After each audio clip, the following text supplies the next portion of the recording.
जो व्यक्ति हमेशा शांत रहता है वो परम आनंद में डूबा रहता है, क्योंकि वो अपने मुंह को बंद रखता है। इसलिए आज हम मौन की गहराई में कितना सारा आनंद छुपा हुआ है उसके बारे में जानेंगे। दोस्तों, बहुत समय पहले की बात है। एक नगर में एक सन्यासी जंगलों के बीच अपनी कुटिया बनाकर रहा करते थे। आसपास बहुत ही अच्छा वातावरण था। वहां जो कोई भी जाता था वो अपना दुख भूल जाता था। उस वातावरण की शांति में मन को एक असीम शांति प्राप्त होती थी, जिससे जो भी कोई वहां अपने दुख लेकर जाता तो वो उसे भूल जाया करता। एक दिन वो सन्यासी अपने कुछ शिष्यों को उपदेश दे रहे थे। वो कह रहे थे, हमें कम बोलना चाहिए। हमारे पास 2 कान और 1 मुंह है। इसका अर्थ ये है कि हम जितना बोलते हैं उसका 2 गुना हमें सुनना चाहिए, और यही प्रकृति भी चाहती है। इसलिए उसने हमें इस रूप में ढाला है। इसलिए इस प्रकृति ने हमें 2 कान और 1 मुंह दिया है। तुमने देखा होगा कि इस प्रकृति में जिस भी पदार्थ की संख्या अत्यधिक है उस पदार्थ की कीमत उतनी ही कम है, और जो पदार्थ बहुत कम है उसकी कीमत उतनी ही ज्यादा है। और यही नियम हमारी जीभ पर भी लागू होता है। हम जितना कम बोलेंगे लोग हमारी बातों को उतना ही गहराई से समझेंगे, हमें उतनी ही गंभीरता से लेंगे। वो हमारी बात सुनेंगे, समझेंगे और हमारी इज्जत भी करेंगे। उन सन्यासी की ये बात सुनकर उन सभी शिष्यों में से एक शिष्य खड़ा हुआ और उसने उन सन्यासी से कहा है, हे गुरुवर, आपकी बातों को बीच में काटने के लिए क्षमा चाहता हूं, लेकिन मेरा एक प्रश्न है, क्या मैं आपसे पूछ सकता हूं? इस पर वो महात्मा कहते हैं, अवश्य पूछो, तुम क्या पूछना चाहते हो? तभी शिष्य कहता है, हे गुरुवर, यदि हम कम बोलेंगे तो हमारी बात सामने वाला किस तरह से समझ पाएगा? इस पर वो महात्मा कहते हैं, तुम क्या कहना चाहते हो? तभी वो शिष्य उन महात्मा से कहता है, हे गुरुवर, मान लीजिए कि मुझे किसी को उपदेश देना है और मैं उस उपदेश को थोड़ा ही बताता हूं, अर्थात कम बोलता हूं, तो भला वह उपदेश उन लोगों को किस तरह से समझ में आएगा? और यदि मैंने उनसे कम शब्द कहे, कम बातें कहीं और उन लोगों को वो बात समझ नहीं आई, तो वो लोग मुझे गलत समझेंगे, या फिर ये भी हो सकता है कि वो लोग मेरी बातों का गलत मतलब निकालें। हमने अक्सर अपने आसपास ये भी देखा है कि जब भी कोई झगड़ा करता है, मारपीट करता है, ऐसे समय पर जो व्यक्ति शांत रहता है, कम बोलता है, लोग उसे डरपोक समझते हैं, उसे मारते पिटते हैं, उसे डरपोक समझकर उसका उपहास करते हैं, अपशब्द कहते हैं, लेकिन वाय कम बोलने वाला व्यक्ति उनसे कुछ नहीं कह पाता। इसीलिए हे गुरुवर, तो ऐसे समय पर भी क्या हमारा शांत रहना उचित होगा? तभी वो महात्मा मुस्कुराने लगे और अपने उस शिष्य से कहते हैं, बेटा, मैं तुम्हें एक कहानी सुनाता हूं। इस कहानी के जरिए तुम्हें तुम्हारे सभी सवालों के जवाब मिल जाएंगे। इस कहानी को बड़े ही ध्यानपूर्वक सुनना और इसे समझने का प्रयास करना। बहुत समय पहले की बात है, एक छोटा सा राज्य था। उस राज्य का राजा अत्यधिक धनवान था। उसके पास किसी चीज की कोई कमी नहीं थी। उसका परिवार, उसका राज्य बहुत फला फूला हुआ था। प्रजा अपने राजा से बहुत खुश थी। प्रजा हमेशा अपने राजा का गुणगान किया करती थी। एक दिन वो राजा भरे राज्य दरबार में ये ऐलान करता है कि जो भी व्यक्ति मेरे मन की बात मुझे साफ और स्पष्ट तौर पर बता देगा, मैं उसे 100 सोने के सिक्के इनाम में दूंगा। राजा ने जो ये ऐलान किया था, ये बात पूरे राज्य में फैल गई। राज्य के हर कोने से बड़े बड़े विद्वान, बड़े बड़े साधु, बड़े बड़े पंडित, बड़े बड़े ज्ञानी सभी राज दरबार में उपस्थित होने लगे। कोई कहता कि हे राजन, आप बहुत धनी हैं, तो कोई कहता आप बहुत विद्वान हैं। कोई उनकी राज्य की प्रशंसा करता, तो कोई उनकी वीरता की गुण गाता। कोई उनकी प्रजा के बारे में कहता, तो कोई उनकी ज्ञान की बातें करता। लेकिन सभी की बातें सुनकर राजा केवल एक ही बात कहता था, नहीं, इनमें से कोई भी बात मेरे मन में नहीं है। इनमें से कोई भी बात मेरे दिल की है ही नहीं। सब ने बहुत प्रयत्न किए, सभी ने बहुत अच्छी अच्छी बातें उस राजा को बताईं, लेकिन राजा हर बार केवल एक ही बात कहता था कि जो भी बातें आप लोगों ने कही हैं, ऐसी कोई भी बात मेरे मन में है ही नहीं। ये बात सुनकर वहां पर उपस्थित सभी लोग बहुत निराश हो चुके थे। किसी को कुछ समझ नहीं आ रहा था कि आखिर राजा के मन में क्या चल रहा है। राजा किस बात से प्रसन्न होंगे और कैसे उन्हें वो 100 सोने के सिक्के प्राप्त होंगे। जहां एक तरफ राज दरबार में बड़े बड़े विद्वान पंडित साधु उपस्थित थे, वहीं दूसरी तरफ उसी नगर में एक गरीब ब्राह्मण भी रहता था। एक दिन उसकी पत्नी उस ब्राह्मण से कहती है, आप यहां बैठे बैठे क्या कर रहे हो? राज दरबार में जाओ। राजा ने ऐलान किया है कि जो भी उनके मन की बात उन्हें बताएगा, उन्हें वो 100 सोने के सिक्के इनाम में देंगे। ये ऐलान सुनने के बाद से बड़े बड़े विद्वान, बड़े बड़े पंडित, बड़े बड़े साधु और बड़े बड़े ज्ञानी राजा के दरबार में उपस्थित हैं और उन्हें तरह तरह की बातें बता रहे हैं। आप भी वहां क्यों नहीं जाते? आप भी वहां जाओ। राजा को उनके मन की बात बताओ ताकि राजा प्रसन्न हो सके और आपको इनाम में 100 सोने के सिक्के दे। अपनी पत्नी की ये बात सुनकर वो ब्राह्मण कहता है, तुम मूर्ख हो। क्या वे लोग राजा के बड़े खास लोग हैं? वो बड़े विद्वान हैं, पंडित है, ज्ञानी है, उनके सामने भला मैं क्या हूं? वो काम बड़े बड़े पंडितों का है, बड़े बड़े साधुओं का है, जिसने भी इस दुनिया का बहुत सारा ज्ञान अर्जित किया होगा। ये उसी के बस की बात है, मेरे बस की नहीं। मैं भला राजा के मन की बात किस तरह समझ सकता हूं? हम गरीब हैं और हमें उस राज दरबार में जाने के लिए भी अनुमति चाहिए, और ऐसे में तुम मुझे उस राज दरबार में भेजना चाहती हो। यदि मैंने उनके मन की बात कह भी दी तो वह भला हमें 100 सोने के मोहरे क्यों देंगे? अपने पति की ये बात सुनकर उसकी पत्नी कहती है, मुझे कुछ नहीं पता। आप उस राज दरबार में जाइए और जैसा मैं कहती हूं बिल्कुल वैसा कीजिए। जब आप उस राज दरबार में जाएंगे और राजा जब आपकी तरफ देख रहे होंगे, तब आपको पूर्व दिशा की तरफ अपनी एक उंगली उठा देनी है, और मुझे पता है कि राजा बहुत समझदार है। वो आपकी बात जरूर समझ जाएगा और आपको 100 सोने के सिक्के इनाम में देगा। अपनी पत्नी की ये बात सुनकर वाय ब्राह्मण जोर से हंस पड़ता है और कहता है, अरे तुम मूर्ख हो गई हो क्या? तुम्हें क्या लगता है पूर्व दिशा में मेरी एक उंगली उठाने से राजा मुझे 100 सोने के सिक्के दे देगा, और वहां पर जो बड़े बड़े विद्वान, पंडित, साधु और ज्ञानी बैठे हुए हैं, वो लोग चुपचाप केवल नजारा देखते रहेंगे? क्या वह कुछ नहीं कहेंगे? इस पर उस ब्राह्मण की पत्नी कहती है, मैंने आपसे जितना कहा है आप बस उतना कीजिए, और आप देखेंगे कि राजा आपको ही 100 सोने के सिक्के इनाम में देंगे। ब्राह्मण की पत्नी जैसे तैसे अपने पति को मना लेती है। अगले ही दिन वाय ब्राह्मण राज दरबार में पहुंचता है। वो ब्राह्मण बहुत ही डरा सहमा हुआ था। इतने लोगों की भीड़ को देखकर वो बहुत डर रहा था, लेकिन वो अपनी पत्नी की बात मानकर उस राज दरबार में उपस्थित हुआ।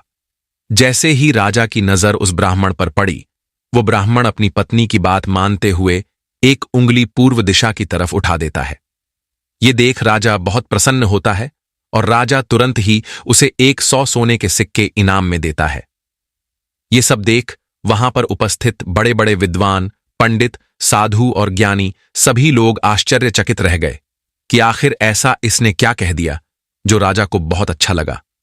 हर कोई ये सोचकर हैरान था कि इस ब्राह्मण ने तो केवल एक उंगली ही उठाई थी और इसे 100 सोने के सिक्के मिल भी गए। ये सब देखकर वहां पर उपस्थित हर कोई अचरज में था, और वो ब्राह्मण अपने 100 सोने के सिक्के लेकर अपने घर लौट गया और खुशी खुशी वो 100 सोने के सिक्के अपनी बीवी के हाथ में रख देता है और कहता है, राजा ने मुझे ये 100 सोने के सिक्के इनाम में दिए हैं, और जैसा कि तुमने कहा था, मैंने पूर्व दिशा की तरफ केवल एक उंगली ही उठाई थी, लेकिन मैं अब तक ये समझ नहीं पाया कि इसका अर्थ क्या हुआ। उस राजा को मेरी इस एक उंगली से क्या समझ में आया? उस ब्राह्मण की पत्नी उस ब्राह्मण से कहती है, ये सब जाने दो, आपको ये बात बताकर कोई मतलब नहीं। आप बैठ जाओ और कल फिर आपको उसी राज दरबार में फिर जाना है। वाय ब्राह्मण कहता है, कल फिर जाना है? नहीं नहीं, मैं नहीं जाऊंगा। वैसे भी आज सभी लोग मुझे घूर घूर कर देख रहे थे। न बाबा न मैं नहीं जाऊंगा। लेकिन जैसे तैसे उसकी पत्नी उसे समझा लेती है। अगले दिन ब्राह्मण एक बार फिर तैयार होता है और अपनी पत्नी से पूछता है, अच्छा बताओ, आज मुझे क्या करना है? तभी उस ब्राह्मण की पत्नी कहती है, आज आपको पश्चिम दिशा की तरफ अपनी एक उंगली उठानी है। वो अपनी पत्नी की बात मानकर फिर से एक बार राज दरबार पहुंच जाता है। जैसे ही राजा की नजर उस पर पहुंचती है, वह ब्राह्मण अपनी एक उंगली पश्चिम दिशा की ओर उठा देता है। यह देख राजा एक बार फिर प्रसन्न हो जाता है। वह राजा उन्हें 100 सोने के सिक्के फिर से इनाम दे देता है। यह सब देखकर वहां पर उपस्थित हर कोई बड़ा हैरान थे। हर कोई अचरज में था कि आखिर ये सब हो क्या रहा है। हम यहां पर अच्छी अच्छी बातें बता रहे हैं, राजा को तरह तरह का ज्ञान दे रहे हैं, लेकिन राजा उससे प्रसन्न नहीं हो रहे। और ये ब्राह्मण है कि केवल एक उंगली उठाता है और राजा उसकी बातों से खुश हो जाते हैं। उसे 100 सोने के सिक्के ही इनाम में दे देते हैं, और तो और ये कुछ बोलता भी नहीं, चुपचाप आता है, उंगली उठाता है, इनाम लेता है और चला जाता है।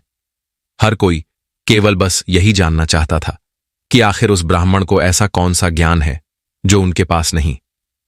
अगले दिन फिर से वो ब्राह्मण राज दरबार में आता है और अब की बार वाय अपनी उंगली उत्तर दिशा की तरफ उठाता है, और अब की बार भी राजा प्रसन्न होकर उसे 100 सोने के सिक्के इनाम में देते हैं। ये सब देख देख कर वहां पर उपस्थित हर बड़ा से बड़ा विद्वान थक चुका था। उन्हें कुछ भी समझ नहीं आ रहा था कि आखिर एक उंगली उठाने से राजा किस तरह से प्रसन्न हो जा रहे हैं। ये बात देखकर हर किसी ने यह तय किया कि अब यदि उंगली उठाने से ही उन्हें इनाम मिल सकता है तो वाय राजा के सामने बड़ी बड़ी बातें क्यों करें, बड़ा बड़ा ज्ञान राजा को क्यों बताए। उससे अच्छा है कि वो सब मिलकर एक ही दिशा की तरफ उंगली उठाएंगे। सभी ने मिलकर यह तय कर लिया था। अगले दिन सुबह सुबह वो ब्राह्मण फिर से राज दरबार में आने के लिए तैयार हो रहा था और वो अपनी पत्नी से पूछता है, बताओ आज मुझे क्या करना होगा। इस पर उसकी पत्नी कहती है, आज आपको कुछ नहीं करना, आज आप घर पर ही बैठो। उस दिन सभी ब्राह्मण, सभी विद्वान, सभी साधु संत वहां पर उपस्थित थे। राजा के आते ही सब खड़े हुए। जैसे ही राजा की नजर उनसे मिली, सभी ने दक्षिण दिशा की तरफ अपनी उंगली उठा दी। ये देखकर राजा को बड़ा क्रोध आया। राजा ने गुस्से में सभी पंडितों को, सभी विद्वानों को कारावास में डलवा दिया, और ये देखकर वहां पर उपस्थित हर बड़ा से बड़ा विद्वान आश्चर्यचकित था। वो हैरान था कि आखिर हमने ऐसी क्या गलती कर दी। जब वो ब्राह्मण अलग अलग दिशाओं में अपनी उंगली उठाता है तो उसे 100 सोने के सिक्के इनाम में मिलते हैं, और आज जब हमने एक साथ एक ही दिशा की तरफ अपनी उंगली उठाई तो हमने क्या गलत कर दिया। भला राजा क्या समझ रहा है? ऐसा कौन सा ज्ञान है, ऐसा कौन सा राज है जो हम नहीं जानते, जिसके बारे में हम में से किसी को कुछ नहीं पता?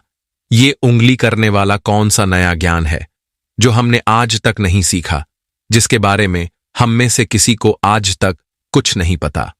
जब उन विद्वानों की पत्नियों को यह पता चला कि राजा ने उन्हें कारावास में डाल दिया है, तब उनकी पत्नी राजा के पास विनती करने आई कि वे उन्हें छोड़ दें, उनसे गलती हो गई। लेकिन राजा ने किसी की एक न सुनी, और जब उन सभी को ये लगने लगा कि राजा उनके पतियों को छोड़ने वाले नहीं हैं, तो वे सभी उसी ब्राह्मण के पास पहुंचे और वहां जाकर वो उनसे विनती करने लगे कि वो उनके पतियों की मदद करें, उन्हें कारावास से बाहर निकाले। राजा ने उन्हें कारावास में डाल दिया है और हमने उनसे कई बार विनती की, आग्रह किया कि वो उन्हें छोड़ दें, उनसे गलती हो गई, लेकिन राजा ने एक न सुनी। इसलिए हम सभी आपके पास आए हैं, कृपया हमारी मदद करें। उस ब्राह्मण ने और उसकी पत्नी ने सारी बातें ध्यानपूर्वक सुनी। उसके बाद उस गरीब ब्राह्मण की पत्नी राज दरबार जाती है, और जैसे ही राज दरबार में राजा की नजर उस गरीब ब्राह्मण की पत्नी पर पड़ती है तो राजा अपनी 2 उंगलियां खड़ी करता है, और तभी वो ब्राह्मण की पत्नी अपने पैर पर ताली मारती है। ये देखकर राजा तुरंत ही अपने अधिकारियों को आदेश देता है कि जाओ उन सभी को, कारावासियों को बाहर निकालो। ये सब देखकर वहां पर जो उपस्थित पंडित थे, उनकी हैरानी का कोई ठिकाना नहीं रह गया था। उन्हें ये समझ ही नहीं आ रहा था कि आखिर ये कौन सी विद्या है, ये कौन सा ज्ञान है। कभी वो ब्राह्मण 1 उंगली खड़ी करता है, कभी राजा 2 उंगलियां खड़ी करता है, और कभी ये ब्राह्मण की पत्नी अपने टांगों पर ताली पीटती है। आखिर ये सब चल क्या रहा है? आखिर ये सब हो क्या रहा है? सभी मिलकर ये तय करते हैं कि इसका जवाब तो हमें वो गरीब ब्राह्मण ही देगा। इसलिए सभी मिलकर उस गरीब ब्राह्मण के घर पहुंचते हैं, और उन सभी पंडितों में से एक पंडित उन गरीब ब्राह्मण से कहता है, आप ही हमें बताइए, ये कौन सी विद्या है जो हम नहीं जानते? आपको भला राजा ने इतनी बार इनाम क्यों दिया, और जब हमने एक दिशा में उंगली उठाई तो हमें कारावास में डाल दिया? और जब हमारी पत्नियां हमें छुड़ाने आई, उन्होंने राजा से विनती की, राजा से आग्रह किया कि वो हमें छोड़ दें, लेकिन राजा ने उनकी एक न सुनी। और जब आपकी पत्नी उसी राज दरबार में आती है तो उनके केवल एक आदेश पर, उनके केवल एक इशारे पर राजा हमें कारावास से छोड़ देता है। आखिर ये सब हो क्या रहा है? आखिर आपने ये सब कैसे किया? क्या आप हमें भी ये ज्ञान दे सकते हैं? क्या आप हमें भी ये विद्या सिखा सकते हैं? उन सभी की ये बात सुनकर ब्राह्मण उन सभी से कहता है, इसमें मैंने कुछ नहीं किया है। ये सब तो मेरी पत्नी का किया धरा है। ये सब ज्ञान तो उसने ही मुझे दिया है और उसने जैसा मुझसे कहा मैं वैसा करता चला गया। तभी वो ब्राह्मण की पत्नी उन पंडितों से कहती है, मैंने पहले दिन अपने पति को कहा था कि वो पूर्व दिशा की ओर अपनी एक उंगली उठाए और उन्होंने बिल्कुल वैसा ही किया, क्योंकि राजा का पूरा राज्य पूर्व दिशा में फैला हुआ है और पूर्व दिशा में उनका ये राज्य अटल रहे। कुछ यही बात राजा के मन में भी चल रही थी, जो राजा के दिल की बात थी। इसीलिए राजा प्रसन्न हुआ और राजा ने मेरे पति को 100 सोने के सिक्के दिए। दूसरे दिन जब मेरे पति आए तो मैंने उन्हें कहा कि तुम आज के दिन पश्चिम दिशा की तरफ अपनी एक उंगली उठाना, जिसका अर्थ ये था कि आपका राज्य सूरज के उगने से ढलने तक के बीच में आप ही का राज्य रहेगा। ये बात राजा समझ चुके थे, क्योंकि राजा बहुत ज्ञानी है। इसी कारण राजा ने फिर से प्रसन्न होकर मेरे पति को 100 सोने के सिक्के दिए। तीसरे दिन मैंने अपने पति को यह कहा था कि वो उत्तर दिशा की ओर अपनी उंगली उठाए और इन्होंने राज दरबार में बिल्कुल वैसा ही किया। उत्तर दिशा की तरफ उंगली उठाने का अर्थ ये था कि जिस प्रकार इस राज्य के जो पहले राजा थे उनका राज्य अटल था, ठीक उसी प्रकार आपका राज्य भी अटल रहेगा। और ये बात भी राजा के मन की ही थी, जिस कारण राजा ने प्रसन्न होकर उन्हें 100 सोने के सिक्के इनाम दिए। लेकिन चौथे दिन जब मेरे पति तैयार होकर राज दरबार के लिए निकल रहे थे, तब मैंने इन्हें मना कर दिया। मैंने इन्हें घर पर ही बिठा दिया, क्योंकि मैं जानती थी अब आगे हमें कोई भी सोने के सिक्के नहीं मिलने वाले। उनके मन की जो भी बातें थीं वो हमने पहले ही कर दी थीं। लेकिन उसी वक्त आप लोगों की मूर्खता के कारण आप सभी ने दक्षिण दिशा की तरफ उंगली उठा दी और इधर तो राजा रावण का राज्य चला गया, उसे मार दिया गया था। इसलिए राजा ने इसे एक गलत निर्देश समझा, एक गलत संदेश माना और आप सभी को कारावास में डाल दिया। तभी उन सभी पंडितों में से एक पंडित ये कहता है कि ये सब तो ठीक है, लेकिन आपने हमें बाहर कैसे निकाला, जबकि राजा ने तो हमें बाहर निकालने से मना कर दिया था। तभी वो ब्राह्मण की पत्नी कहती है, जब मैं अपने हाथों में चारा लेकर राज दरबार पहुंची तो राजा ने 2 उंगली खड़ी कर दी और मैं उनका संदेश समझ चुकी थी। इसलिए मैंने अपने हाथों से अपने पैरों पर ताली पीटी, जिसका अर्थ ये था कि ये तो केवल जानवर की जैसे हैं, ये तो केवल खाने वाले हैं। राजा का अर्थ ये था कि जानवर 2 प्रकार के होते हैं, सिंह वाले और बिना सिंह वाले, और मेरे ताली पीटने का अर्थ ये था ये तो बिना सिंह वाले हैं और इनसे आपको कोई नुकसान नहीं। ये तो केवल खाने वाले जानवरों में से हैं, ये आपको कभी भी नुकसान नहीं पहुंचा सकते। और इसी कारण राजा ने आप सभी को कारावास से बाहर निकाल दिया। इतना कहकर उन गुरु ने अपनी ये कहानी यहीं पर समाप्त कर दी और आगे वो अपने शिष्यों को उपदेश देते हुए कहते हैं कि हम कम से कम शब्दों में भी किसी को बड़ा से बड़ा ज्ञान दे सकते हैं। इससे यह भी साबित होता है कि हम कम से कम शब्द बोलकर अपना ज्ञान किसी को भी समझा सकते हैं। लेकिन यहां पर एक बात और समझने वाली यह है कि जो ज्ञान अर्जित कर रहा है, जिसे हम ये ज्ञान दे रहे हैं, वो अभी उस ज्ञान को समझने वाला होना चाहिए, ज्ञानी होना चाहिए, तभी तो ज्ञान देने का हमारा मकसद पूरा हो सकेगा। अन्यथा हम चाहे कितने भी शब्द बोले, उसे कितना भी समझा ले, उसे कितना भी ज्ञान क्यों ना दे दे, हमारा मकसद कभी पूरा नहीं हो पाएगा, क्योंकि वो हमारी बातें कभी समझ ही नहीं पाएगा। वो तो एक जानवर की तरह होगा, जिसे ज्ञान देकर हमारा कोई लाभ नहीं होगा। अज्ञानी को ज्ञान देकर हमें कोई लाभ नहीं। हां, यदि आप अज्ञानी को ज्ञान देना ही चाहते हैं तो इसका अर्थ ये नहीं कि आप ज्यादा शब्दों का उपयोग करें, आप बहुत कम शब्दों में भी उसे वो ज्ञान दे सकते हैं। आगे वो सन्यासी अपने सभी शिष्यों से कहते हैं कि हमें अपने जीवन में इन 5 परिस्थितियों में हमेशा चुप रहना चाहिए। जब भी कोई इन 5 परिस्थितियों के समय पर बहुत कम बोलता है या फिर बोलता ही नहीं है, तो ऐसे लोगों को इज्जत दी जाती है, उनका सम्मान किया जाता है, उन्हें एक अलग नजर से देखा जाता है। ऐसे लोगों को लोग ज्ञानी समझते हैं क्योंकि उन्हें पता है कब और कहां बोलना है और कितना बोलना है। सबसे पहली बात बताते हुए वो सन्यासी कहते हैं कि जब कोई व्यक्ति तुम्हारी भावनाओं को, तुम्हारे शब्दों को नहीं समझ पा रहा है, तो ऐसी परिस्थिति में इंसान का चुप रहना ही उचित है, क्योंकि हम में से अधिकांश से लोग बेवजह ही अपने दुख, अपनी पीड़ा, अपनी तकलीफें लोगों के साथ साझा करने की आदत होती है। लेकिन वो ये नहीं जानते कि जिन्हें वो अपनी तकलीफें साझा कर रहे हैं, उन्हें आपकी तकलीफों से कोई मतलब नहीं। वो तो आपकी तकलीफ का फायदा उठाना चाहते हैं।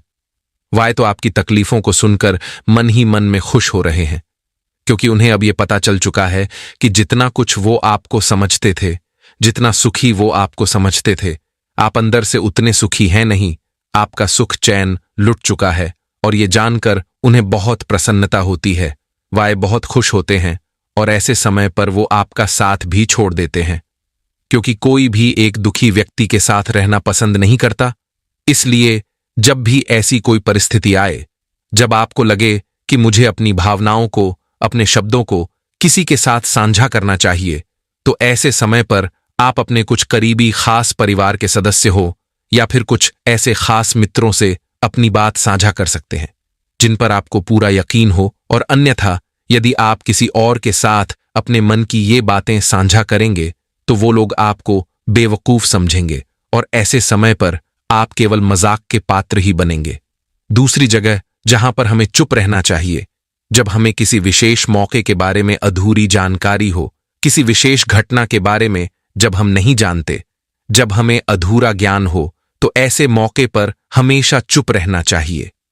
हम में से अधिकांश लोगों को यह शौक होता है कि वे अपने ज्ञान का प्रदर्शन करें, लेकिन अधिकांश लोगों को आपने देखा होगा कि उन्हें उस विषय के बारे में अधूरा ज्ञान होता है, जिस कारण वो हर समय लोगों के बीच मजाक का पात्र बनते हैं। लोग उनकी खिल्ली उड़ाते हैं, उनका मजाक बनाते हैं और ऐसे व्यक्तियों को लोग कभी गंभीरता से नहीं सुनते, उन्हें कभी गंभीरता से नहीं लेते। जो भी बातें हमने इधर उधर से सुनी है, जिनका हमें ज्ञान नहीं है, उन बातों को लेकर हमें कभी भी दूसरों को नहीं समझाना चाहिए, ना ही अपनी बातों को दूसरों से मनवाना चाहिए। आगे सन्यासी अपने शिष्यों को तीसरी बात बताते हुए कहते हैं, जब कोई इंसान किसी दूसरे व्यक्ति की बुराई कर रहा हो, तो ऐसे समय पर तुम्हें चुप रहना चाहिए, क्योंकि ऐसा व्यक्ति कभी किसी का नहीं होता। तुम जिस नकारात्मक बातों का हिस्सा बनने जा रहे हो, वो नकारात्मक बातें तुम्हारे मन में प्रवेश करती चली जाएंगी और धीरे धीरे ये नकारात्मक बातें तुम पर हावी होने लगेंगी और फिर तुम भी उसी की तरह नकारात्मक बातें सुनने लगोगे, सोचने लगोगे और करने लगोगे। इसीलिए कभी भी इन चीजों का हिस्सा ना बने, क्योंकि जो व्यक्ति तुम्हारे सामने किसी तीसरे व्यक्ति की बुराई कर रहा है, ऐसा जरूरी नहीं कि वो तुम्हारी बुराई उस तीसरे व्यक्ति के सामने ना कर रहा हो। ऐसे व्यक्ति कभी किसी के नहीं होते, वो पीठ पीछे एक दूसरे की बुराई करते ही रहते हैं। इसलिए जब भी कोई व्यक्ति तुम्हारे सामने किसी तीसरे व्यक्ति की बुराई कर रहा हो, तो तुम्हें उसकी बातें केवल ध्यानपूर्वक सुननी है, लेकिन उस पर कोई भी प्रतिक्रिया नहीं देनी। आगे वो सन्यासी अपने शिष्यों को अगली बात बताते हुए कहते हैं, जब कोई व्यक्ति तुम पर गुस्सा कर रहा हो, तुम पर चिल्ला रहा हो, तुम्हारा अपमान कर रहा हो, तुम्हें अपशब्द कह रहा हो, ऐसे वक्त पर तुम्हें शांत रहना चाहिए, चुप रहना चाहिए, क्योंकि तुम्हारे मौन से बड़ा और कोई हथियार नहीं। तुम चुप रहकर उसके सभी सवालों का जवाब उसे दे सकते हो, और तो और तुम चुप रहकर उसके गुस्से को शांत करने में उसकी मदद भी कर सकते हो, और ऐसा करने से तुम इस परिस्थिति को और बिगड़ने से बचा सकते हो। और देखना, जब गुस्सा करने वाला व्यक्ति शांत होगा, जब उसका गुस्सा शांत हो जाएगा, तो उसे अपनी गलती का एहसास भी होगा और वो तुमसे माफी भी मांगेगा। इसलिए तुम्हें ऐसी जगहों पर चुप रहना चाहिए, किंतु तुम्हें हर जगह पर चुप भी नहीं रहना चाहिए। जब तुम्हें लगे कि कोई व्यक्ति गलत कर रहा हो, तो उसका विरोध कर शांत मत रहो, क्योंकि यदि तुम ऐसी परिस्थिति में चुप रहोगे तो वो तुम्हें कमजोर समझेगा, तुम्हें डरपोक समझेगा और तुम्हारी इस कमजोरी का फायदा भी उठाएगा। गुस्से का ये जो तरीका है, ये केवल अपनों के साथ ही अच्छा है, जैसे तुम्हारा परिवार, सगे संबंधी, तुम्हारे खास मित्र, लेकिन हर इंसान के सामने तुम्हें ऐसे नहीं रहना। यदि तुम्हारे साथ कोई गलत कर रहा हो तो इसका जवाब तुम्हें उसे अवश्य देना चाहिए। आगे वो सन्यासी अपने शिष्यों को 5वीं बात बताते हुए कहते हैं कि जब कोई व्यक्ति अपने मन की बात, कोई घटना या कोई दुख भरी बातें तुम्हारे साथ साझा कर रहा हो तो ऐसी स्थिति में हमें चुप रहकर ध्यानपूर्वक उसकी सारी बातें सुननी चाहिए।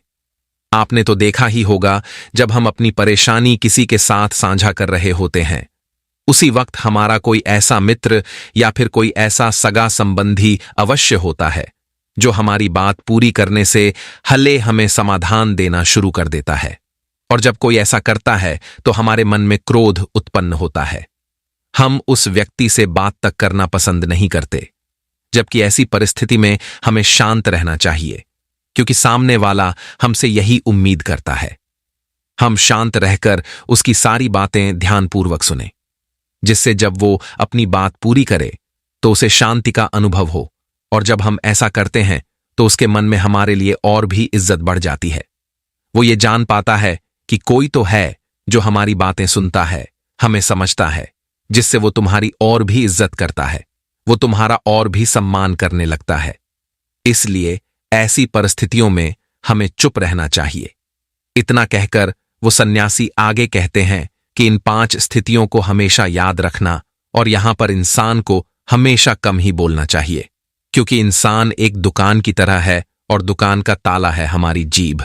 और जब इस ताले से हमारी दुकान खुलती है, अर्थात हमारे अंदर की बातें जब बाहर आती हैं, तभी पता चलता है कि ये इंसान अंदर से कोयले का है या फिर सोने का। इसीलिए कम बोले, लेकिन अपने शब्द की कीमत बढ़ा दे, और ये तभी होगा जब आप हर परिस्थितियों में सोच समझकर बोलेंगे। कम बोलेंगे और उचित बोलेंगे। दोस्तों, हर व्यक्ति का कर्म कैसे वापस लौट के आता है? दोस्तों, कहा जाता है कि कर्म किसी मनुष्य का मोहताज नहीं होता, बल्कि हम मनुष्य कर्मों के मोहताज अवश्य होते हैं, क्योंकि कर्म सर्वोपरि है, सर्वश्रेष्ठ है।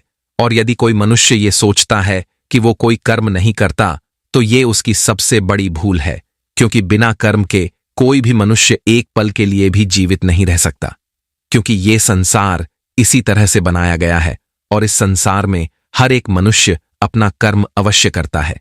वो चाहे या ना चाहे, लेकिन उसे कर्म तो करने ही पड़ते हैं, और ये जरूरी भी है। और ऐसा कोई जरूरी नहीं है कि हर मनुष्य रोज रोज पूजा पाठ करे, मंदिर जाए, दान दक्षिणा दे, बल्कि जरूरी तो ये है कि वो इंसान कुछ ऐसे कर्म करे कि जहां पर भी वो जाए लोग उसका सम्मान करें, उसका आदर करें। और जो कोई मनुष्य प्रकृति के हर एक नियमों का पालन करता है, वो परमात्मा के करीब होता है। और यदि परमात्मा भी इस संसार में जन्म लेते हैं तो उन्हें भी इस संसार के नियमों का पालन करना ही पड़ता है। उन्हें अपने जीवन में कर्मों को करना ही पड़ता है, इससे कोई मुक्त नहीं हो सकता, क्योंकि यही इस संसार का नियम है। पर यहां कर्म भी 2 प्रकार के होते हैं, अच्छे और बुरे। यदि कोई अच्छा मनुष्य है, जिसकी सोच अच्छी है, सकारात्मक है, जो लोगों के प्रति दया का भाव रखता है, वो मनुष्य हमेशा अच्छे कर्म करता है। वहीं पर जिस मनुष्य के अंदर द्वेष है, ग्रहणालु कर्म करने से पीछे नहीं हटता। हमें अपने जीवन में अच्छे कर्मों को अपनाना चाहिए और बुरे कर्मों का त्याग करना चाहिए, क्योंकि हमारे अच्छे कर्म हमें प्रकृति की दिशा में ले जाते हैं, और वहीं पर बुरे कर्म मनुष्य को पतन की ओर ले जाते हैं। कोई भी व्यक्ति हो, उसके अच्छे और बुरे दोनों ही कर्म उसे इसी संसार में भोगने पड़ते हैं। परमात्मा कभी हमें कोई सजा नहीं देते, बल्कि हम जैसे कर्म करते हैं वैसे ही फल हमें मिलते हैं। यदि कर्म अच्छे होंगे तो उनका फल आपको अवश्य मिलेगा, और यदि कर्म बुरे होंगे तो उसकी सजा भी आप ही को भोगनी पड़ेगी। आपके जीवन में भी कई बार ऐसी घड़ी आई होगी जब आपने असमंजस में कोई फैसला ले लिया होगा, लेकिन वो फैसला प्रकृति के खिलाफ होगा, और आप जब ये फैसला ले लेते हैं तो आप इससे संतुष्ट नहीं रहते। आपके मन में एक तनाव रहता है, एक डर रहता है कि हमने जो फैसला लिया है वो सही है या गलत। इसलिए जरूरी यह है कि आप अपने कर्म को समझें, उस पर विचार करें और फिर उसी के अनुरूप काम करें। तरह से आप अपने जीवन को बेहतर दिशा दे सकते हैं। आपका जीवन एक बेहतर दिशा की तरफ आगे बढ़ सकता है। जिस सफलता के पीछे हम लगातार भागते रहते हैं, उनके पीछे भी हमारे कर्म ही है। यदि हम अच्छे और सही कर्म करेंगे तो हमें सफलता भी निश्चित तौर पर मिलेगी, क्योंकि वास्तविकता तो यही है, सफलता आपके कर्मों में है, बल्कि फल में नहीं, जो आपको खुशी का एहसास दिलाती है, जो आपको ये अनुभव कराती है कि आपने जो कर्म किए हैं वो अच्छे हैं, जिस कारण आप बहुत अच्छा महसूस कर पाते हैं। और यदि आप अपने जीवन में किसी लक्ष्य का पीछा कर रहे हैं, यदि आप अपने लक्ष्य में आप सफलता पाना चाहते हैं, तो आपको अपने कर्मों पर तो ध्यान देना ही होगा, अपने कर्मों को समझना होगा, क्योंकि ये सारा खेल कर्मों का ही तो है। जिस प्रकार यदि आप किसी लक्ष्य का पीछा कर रहे हैं, उसे पाने की कामना रखते हैं, तो उसके प्रति आपको अच्छे कर्म भी करने होंगे। अन्यथा आप ये सोचे कि केवल सोचने मात्र से आप उस लक्ष्य को हासिल कर लेंगे, तो ऐसा नामुमकिन है। तो दोस्तों, आज की ये जो कहानी है, ये कर्मों के सिद्धांतों के बारे में ही है, और ये सिद्धांत हमारे जीवन में किस तरह से काम करते हैं, इन्हीं के बारे में आज की ये छोटी सी कहानी आपको ये सिखाएगी कि आपके कर्म किस तरह से आपके जीवन पर प्रभाव डालते हैं। दोस्तों, एक समय की बात है, एक नगर में एक बौद्ध भिक्षु प्रवचन दे रहे थे। वहां पर सभी लोग उपस्थित थे। जैसे ही प्रवचन समाप्त हुआ, उन प्रवचन सुनने वालों में से एक व्यक्ति ने उन बौद्ध भिक्षु से कहा, हे गुरुवर, मेरे मन में एक प्रश्न है, यदि आपकी आज्ञा हो तो मैं आपसे पूछना चाहता हूं। इस पर वो बौद्ध भिक्षु उस व्यक्ति से कहते हैं, हां जरूर पूछिए, आपका क्या प्रश्न है। इस पर वह व्यक्ति उन बौद्ध भिक्षु से कहता है गुरुवर, मैं अपने जीवन में सभी कार्य करता हूं, मैं कभी किसी का बुरा नहीं सोचता, बुरा नहीं करता, फिर भला मेरे साथ बुरा क्यों होता है। मैंने तो किसी का बुरा नहीं किया, मैं हमेशा अच्छे कर्म करने की तलाश में रहता हूं, मैं हमेशा अच्छे कर्म करता हूं, फिर भला मेरे साथ ऐसा क्यों होता है, मुझे हमेशा दुख क्यों झेलना पड़ता है। जब मैं कुछ बुरा करता ही नहीं हूं, तो फिर भला मेरे ऊपर दोष क्यों मार दिया जाता है। क्या आप मुझे ये बता सकते हैं कि मेरे कर्म सही हैं या गलत? क्या आप मुझे कर्मों के बारे में स्पष्ट तौर पर समझा सकते हैं? क्या आप मुझे कर्मों के उन सिद्धांतों के बारे में बता सकते हैं जिसकी मदद से मैं अपने कर्मों को और सुधार सकूं? मैं यहां पर यह जानने आया हूं कि मेरे इतने अच्छे कर्म करने के बाद भी मुझे दुख क्यों मिलता है, मुझे हमेशा तकलीफें क्यों उठानी पड़ती हैं। और मैंने तो यह भी देखा है कि जो मनुष्य दूसरे को तकलीफ देता है, दूसरों के प्रति मन में ईर्ष्या रखता है, वो हमेशा खुश रहता है, उसके साथ हमेशा अच्छा होता है। ऐसा क्यों? उस व्यक्ति की सारी बात उन बौद्ध भिक्षु ने बड़े ही ध्यानपूर्वक सुनी, और उसके बाद उन्होंने उस व्यक्ति से कहा, अच्छा, तुम्हें ऐसा क्यों लगता है कि तुम अच्छे कर्म कर रहे हो, और जो तुमने अच्छे कर्म किए हैं उसका फल भी तुम्हें नहीं मिला।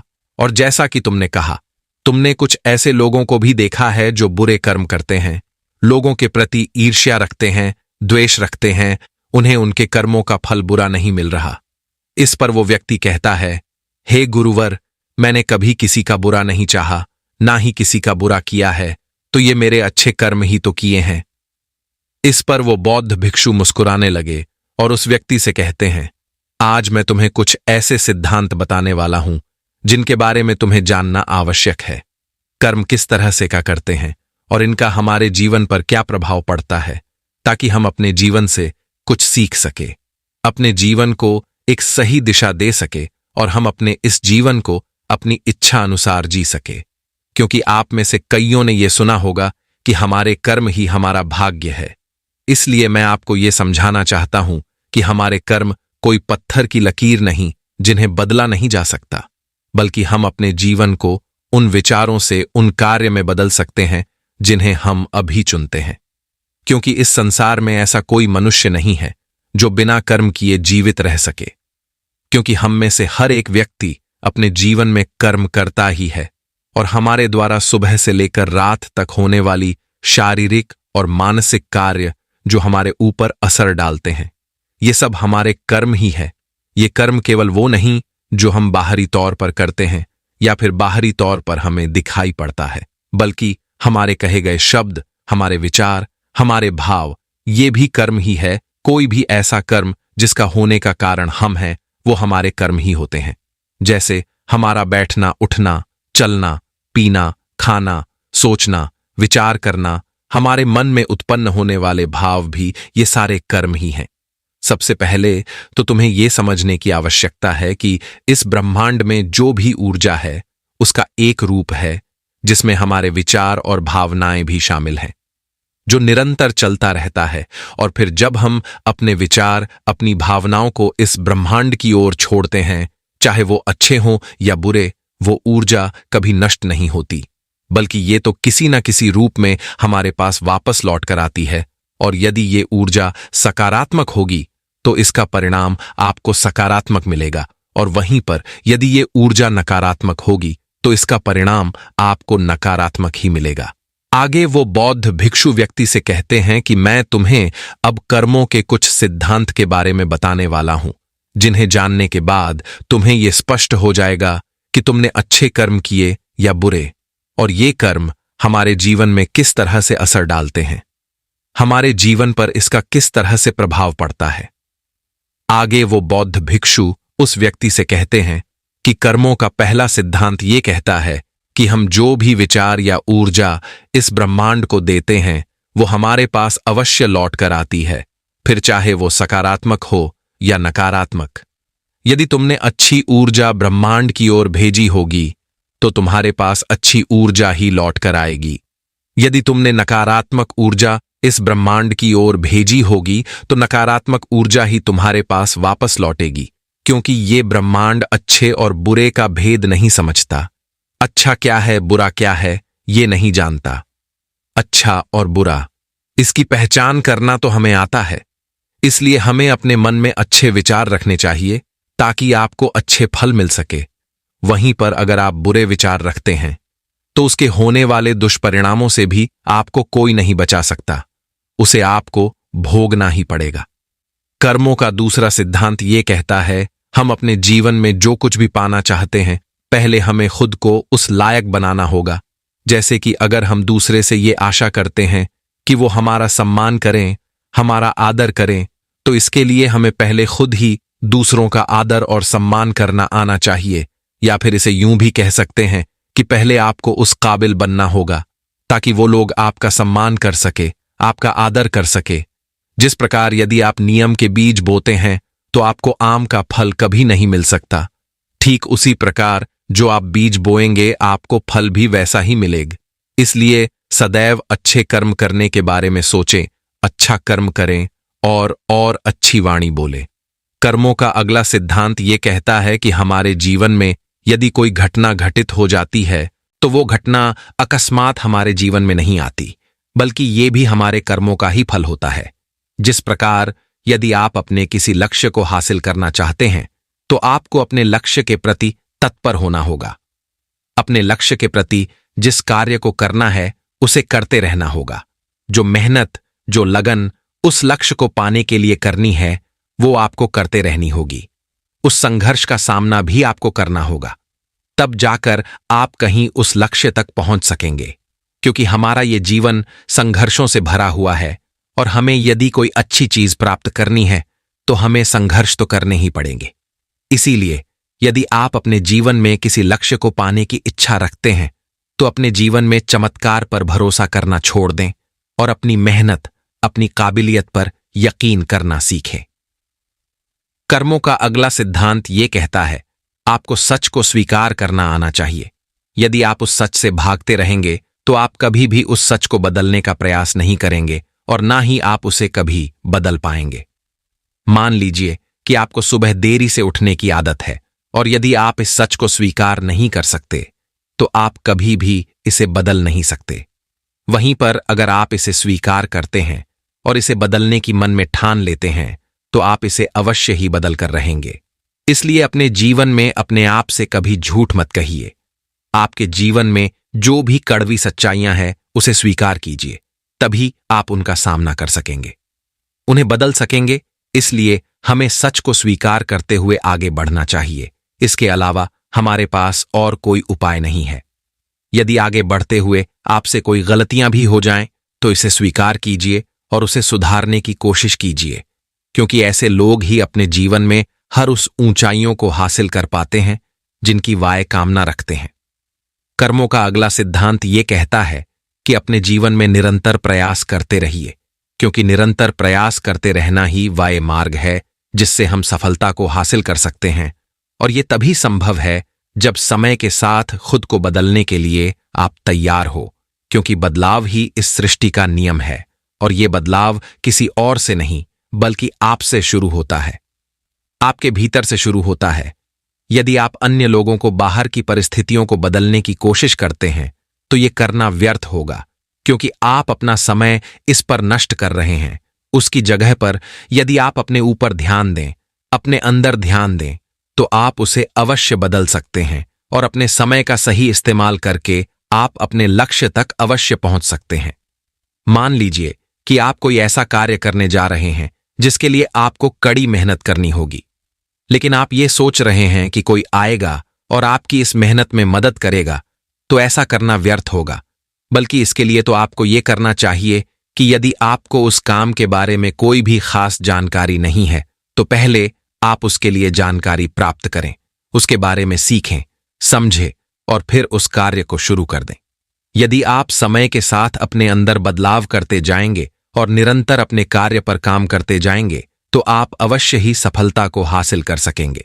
वो बौद्ध भिक्षु अगला सिद्धांत बताते हुए कहते हैं, आज आपके जीवन में जो कुछ भी आपके पास है, आप चाहे जहां कहीं भी हो, आपके जीवन में जो भी मुसीबतें हैं, जो भी सफलताएं आपने प्राप्त की हैं, ये सब आप ही के कर्मों का फल है।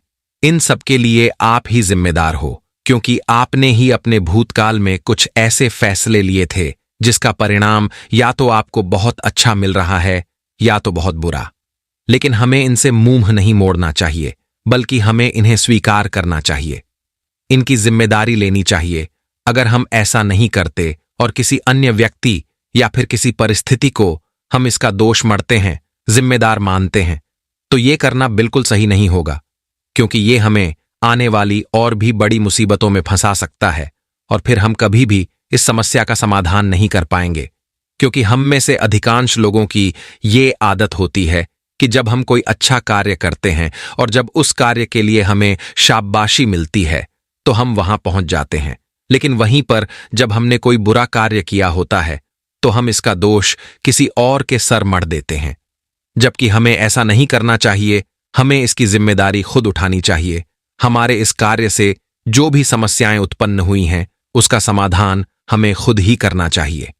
वो बौद्ध भिक्षु अगला सिद्धांत बताते हुए कहते हैं कि आज हमारा जो जीवन है इसमें जुड़ा हुआ हमारा वर्तमान, हमारा भविष्य और हमारा आज है, और ये सब कुछ हमसे जुड़ा हुआ है। जैसे कि यदि आपने अपनी अतीत में कोई ऐसी चीज सीखी थी जो आज आपके काम आ रही है, तो हो सकता है कि आप आज भी कुछ ऐसा सीख रहे हो जो आपका आने वाला भविष्य बना सकती है। इसलिए हमें सीखने से कभी पीछे नहीं हटना चाहिए। हमें अपने जीवन में लगातार सीखते रहना चाहिए, क्योंकि ये हमारे जीवन में कभी भी काम आ सकता है। इसलिए कभी भी इससे पीछे नहीं हटना चाहिए। ये सब हमसे जुड़ा हुआ है। हमारा वर्तमान, अतीत और भविष्य सब एक साथ जुड़े हुए हैं। कर्मों का अगला सिद्धांत ये कहता है कि हमें यदि किसी लक्ष्य को पाना है तो हमें केवल एक चीज पर अपना ध्यान केंद्रित करना चाहिए, न कि कई सारी चीजों पर। जब हम एक साथ बहुत सारी चीजों पर अपना ध्यान केंद्रित करने में लग जाते हैं तो हमारे सीखने की गति धीमी हो जाती है और हम फिर किसी भी चीज को सीख नहीं पाते, जो हमारे जीवन में निराशा और नकारात्मकता का कारण बन जाता है। यदि मान लीजिए कि आप एक अध्यापक बनना चाहते हैं, तो अध्यापक बनने के लिए आपको अपना पूरा ध्यान केवल अध्यापक की पढ़ाई पर लगाना चाहिए, न कि बहुत सारी अन्य चीजों पर। यदि आप पूर्ण रूप से केवल अध्यापक की पढ़ाई पर ध्यान देते हैं तो आप अवश्य ही अध्यापक बन जाएंगे, और यदि आप उस समय पर अन्य सारी चीजों पर ध्यान देते हैं, आपका ध्यान भटक जाएगा। ना तो आप अच्छी तरह से पढ़ाई कर सकेंगे और ना ही अपने लक्ष्य को प्राप्त कर सकेंगे, जिस कारण आपके जीवन में केवल निराशा और नकारात्मकता ही बचेगी और फिर आप कभी भी अपने लक्ष्य तक नहीं पहुंच सकोगे। कर्मों का अगला सिद्धांत ये कहता है कि जीवन में खुश रहो, अतीत के लिए पछताना बंद कर दो, भविष्य के लिए सोचना बंद कर दो, और आज से और अभी से आप अपने वर्तमान पर ध्यान दो, क्योंकि जो बीत चुका है उसे बदला नहीं जा सकता और भविष्य की चिंता में रहने से हमारा आज खराब हो जाता है। हम अपने आज पर ध्यान नहीं दे पाते, और यदि आपको अपने भविष्य में कुछ हासिल करना ही है, किसी लक्ष्य को पाना ही है तो उसके लिए आपको आज ही मेहनत करनी होगी। इसलिए अपने वर्तमान पर ध्यान दीजिए। यदि आप आज मेहनत नहीं करते हैं, आज वो चीजें नहीं सीखते हैं, तो आप अपने भविष्य में उन चीजों तक कभी नहीं पहुंच सकेंगे जिसकी आप कामना करते हैं, जिसके लिए आपने दिन रात मेहनत करने की सोची है। हमें अपने अतीत में की हुई गलतियों से सीखना चाहिए, ना कि उन्हें लेकर रोते रहना चाहिए।